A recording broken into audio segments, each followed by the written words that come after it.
I want to show you some of my favorite Kushala comic book material. This is a piece my boy did for me. He's not a comic book artist, but he took his time and put this together for me, and he knows I'm a very big fan of hers, so I'm really appreciative of this, man. Thank you so much, Norn Rad. I've got quite a few comic books. I got slabs over here, signed slabs in the white boxes. More comic book boxes. More comic book. I mean, I don't got a lot compared to some people, but I have a little over 9,000 comic books in this room. And we got more comic books over there and more over there, back there. So, here's some over on this desk here. I got some over here. I got some over here. So, Kushala is one of my absolute favorite Native American characters at Marvel Comics. She's an Apache Indian from the 1800s. She is a Sorcerer Supreme, Doctor Strange level Sorcerer Supreme. And she is a Ghost Rider, Demon Rider. She is a Spirit Rider now. This was written by Taboo and B. Earl, and we got Jeffrey Vierhe's autographed theirs too as well. He definitely donated to this book, and he did a line of Indigenous Voices covers back in 2020. Spirit of Vengeance book. Back here is another copy, issue number 1. There's another copy right here, number 1. There's a variant cover for that copy.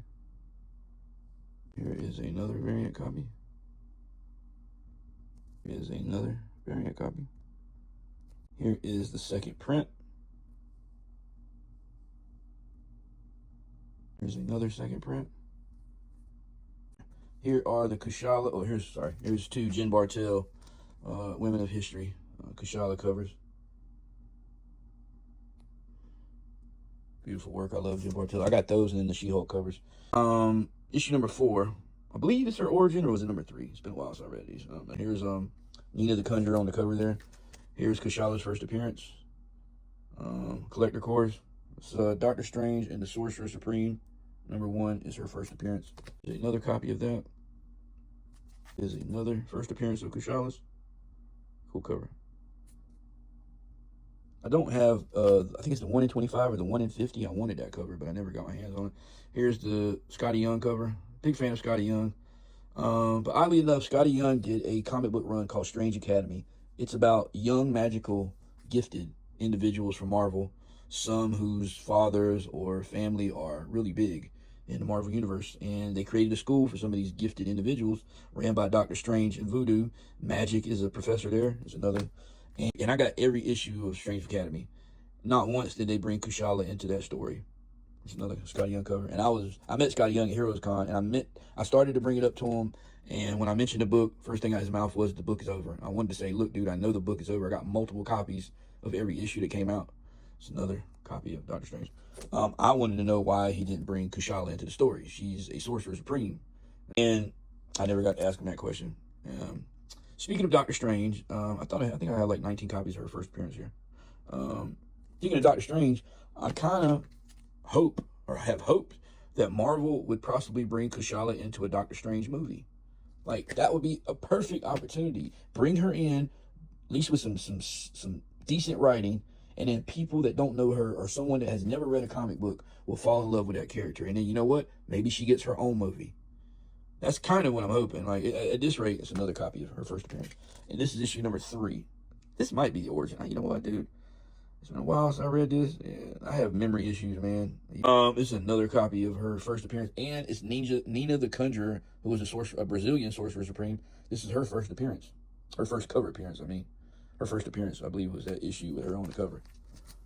Back here somewhere. I want to dig it up. And then here are, that wasn't 19 copies, was it? I think. Here is some David Mack Indigenous Voices Kushala covers. These are absolutely beautiful. So beautiful. I love the colors. And then here goes the Virgin cover. Now, I have 2 trades and 2 Virgins. I just grabbed these out of the box. I wasn't really trying to, like, it wasn't no rhyme or reason to me grabbing these books. I just grabbed a handful, and I was like, look, let me show these off real quick. I got, like, 19 copies. I don't know how many you've seen there, but it doesn't really matter. It's 19, or it's in the box somewhere. Here is the Jeffrey Vierhe covers. Jeffrey Vierhe was a Native American artist who passed away a few years ago. He's got work at the Smithsonian. These are the line of Indigenous Voices covers they did for November back in 2020, I believe. And it set off a line of each year David Mack would do a Indigenous Voices cover for that month, or that November. I think they only came out 2020, 2021, 2022, possibly 2023. I don't know. Here is the Iron Man cover, the Danny Moonstar cover. You got Jeffrey Beer's signature right there.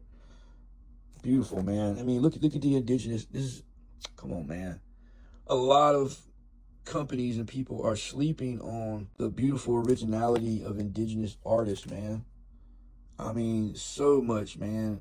I've seen so much cool contributions to art from Indigenous people, from fashion to art to music to movies. And I mean, that's another thing. Oh my God, I could do a whole video just on my disappointment with Hollywood.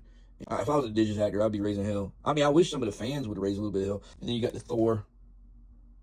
Beautiful. Oh my God. But rest in peace, Jeffrey. I was, last conversation I had with him on Twitter before I got banned from Twitter was, I hope everything goes well and I'll be praying for you when he was going in the hospital. And then a year or so later, I found out that he had passed away, and I was just heartbroken. It was Captain America cover he did, and you have the Hulk cover. And here goes the Echo David Mack cover. I have all her Daredevil issues too, which, all right, I got everything shifted around in that box is what it is. And here goes another Echo cover. Got Forge. Like, when they do those X-Men movies, I promise you, if I don't see Forge in one of those movies, I'm done. I'm not really messing with Marvel or Disney's Marvel at the moment anyway, because I feel like they're really doing native characters dirty. Here goes Joe Gomez, was a Captain America character that when they did these line of Captain America covers, issues back a few years ago, each one was a different Captain America. I think they even had a gay Captain America. It might have been homeless, but I'm probably tripping on that. And then we got a Phoenix song with Echo. Echo ended up getting the Phoenix Force, which was a pretty cool run. Well, short run. I think it was like 4 issues too as well. So like I said, man, they gave Kashala a 4-issue mini run. They gave Jake Gomez, Werewolf by Night, a 4-issue mini. Both were written by Taboo and B. Earl. There goes Echo right there. And then here goes one of the David Mack Indigenous Voices covers they had did. After Jeffrey had did those line, they put these out. Here's Echo again. Echo again. And then this one, I believe, was the 2020 issue. So I'm missing an issue because I had 3. And not like 3 of each. I had at least 2 of these, and then I had 2 of the other one. I know I've had like 5 of these, but I ended up giving 2 of those away during one of my live streams. Name me a modern comic story that is based on a Native American character who got a full comic book run. And I mean like, let's 15, 20 issues. I know some full runs can get up to 30 plus more issues, but give me a modern day full comic book run that is based on a native character. Puma, Gray Crow, Silver Fox, Talisman, Shaman. You know what I mean? Give me a character that's had a full comic book run, like Black Panther or Miles Morales. Give me a character that's had a full run about the length of some of their runs. Not like a short 4 or 5 issue mini. I can't think of one. If you guys can think of one, I guess you got it up on me. I can't think of one. Name me one Native American character from Marvel Comics that has appeared in a video game other than Kashala in Contest of Champions mobile game. And I mean a video game, I mean a PlayStation or an Xbox or a PC game. Name me one Marvel character. Marvel Rivals hasn't done it yet. They've got Black Panther, they've got Storm, they've got Cloak. They've got 3 black characters in there. They got Iron Man, Captain America, Bucky. They've got Luna Snow. I mean, they got no Native American character in that game yet. They even got Namor in that game, and he's not even, I don't even think he's represented as Native American in the video game. So far under Marvel, the only Native characters that have gotten appearances is Echo, one TV show, Kahari, episode of What If Season 2, and another episode. Namor, whose backstory was changed, they made him Native, he got a movie. 3 characters. So far, under Disney's MCU, there have been countless white characters and black characters to get more love in movies and TV shows than Native Americans by far. Had Captain America 4 got his own movie. Black Panther got 2 movies. They got a 3rd movie on the way. Blade movie. Riri Williams just got her own TV show. They got a Wakanda TV show coming out. Shang-Chi, who was an Asian in the comic books, got his own movie before he even appeared in a TV show. The story of the 10 Rings was mentioned. Still, I don't even think, like, most non-comic book readers probably had no idea who he was. And then you had America Chavez appeared in a movie. Kamala Khan and Monica Rambeau, along with Miss Marvel, got a movie. I don't know what it is, man. It seems like Marvel doesn't care as much for their native characters as I would hope they would. Because at least under Fox's MCU, they gave us Warpath, Thunderbird, Silver Fox, and Danny Moonstar. Disney's MCU ain't really gave us shit.